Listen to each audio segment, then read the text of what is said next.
Yeah, but I couldn't fit into a store. That's discrimination. No, that means you're too fat and you should stop eating. Everybody just needs... All right, that is just one part of comic Nicole Arbour's controversial video, seen more than 17 million times on Facebook. She says there's a real reason behind her, quote, fat-shaming video. Take a listen. Yes, shame people who have bad habits until they stop. Fat shaming.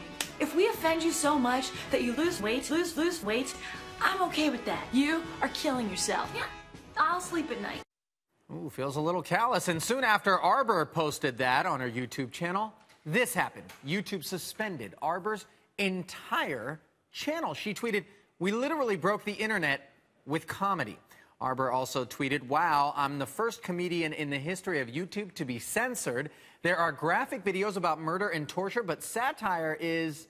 And you can see her emojis there. Yeah, as you can expect, lots of reaction online. Whitney Thor, who stars in the TLC reality show My Big Fat Fabulous Life, she posted a reaction video on YouTube. Let's take a listen to that.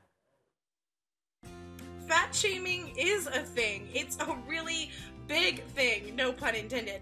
It is the really nasty spawn of a larger parent problem called body shaming, which I'm fairly certain everyone on the planet, especially women, has experienced. Author Steve Santagati joins us now via Skype. And Steve, there's obviously a lot of issues at work in this particular situation. And I know you've got quite the opinion on it. Do you think that this video deserved to be taken down? No, not in any way, shape, or form. And let's stick to the facts here. She's a comedian. If you don't like it, you don't have to watch it. And everything that she said, she made a major disclaimer. She said she wasn't talking about anybody with medical conditions or thyroid problems or anything like that. She was talking about people who are forcing this upon themselves. Everything that she said, a medical doctor would tell you from what I understand. So it's comedy. And with a big point here, guys, it's censorship. And these keyboard gangsters that the advertisers, for some reason, are catering to.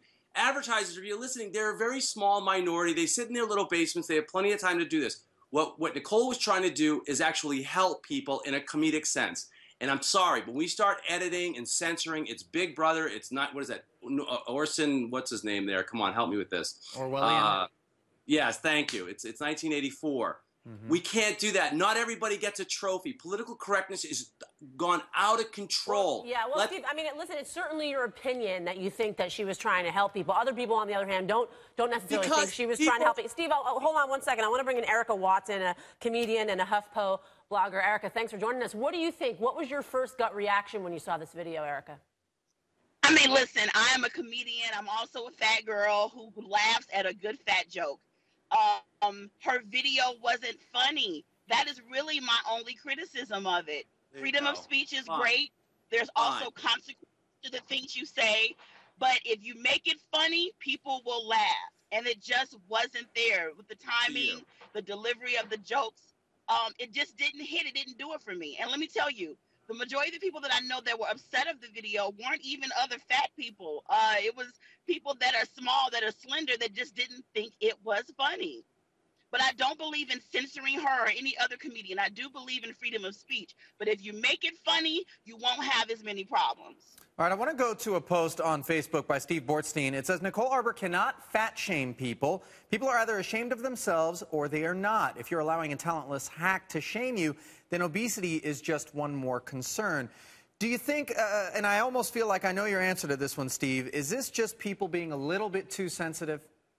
It's people being way too sensitive and not taking responsibility for an epidemic that is controlling the United States right now, not only with children, but with adults. And we've all been on the plane. When those people get on, we don't know what size they are, but they have 3 seat belts. Daniel Tosh did a very funny a piece on that. It's like, you know, guys, like, I read ingredients at the store. I'm not the sharpest tool in the shed, but at the same time, I know enough that corn syrup, high fructose corn syrup's bad, and you can't eat MSG, and you can't just stuff your face.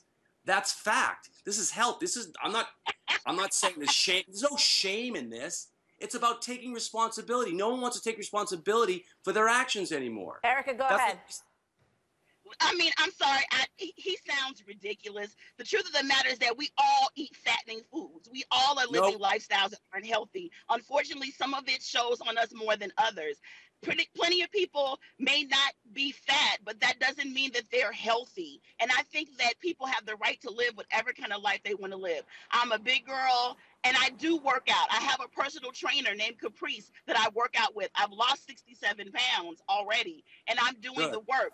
But it doesn't mean that you get to criticize my body or say things about it. It's really none of your business. And I know plenty of skinny girls hold on. around with Hold on.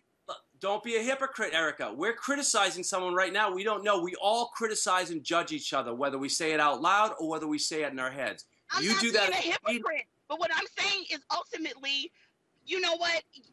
I don't know if you're healthy or not, sweetheart, just by looking at you. You could have AIDS, you could have herpes, you could have a bunch of things that are wrong with you. Now I think now we're going down a different road. Listen, Erica and Steve, I think we can all agree this is obviously a very polarizing subject, this video, and that's why YouTube did make the decision to take it down. Whether or not that was the right decision, that's really the question. Thank you guys both for joining us. We're going to have to cut you short, but we appreciate you guys giving us your opinion.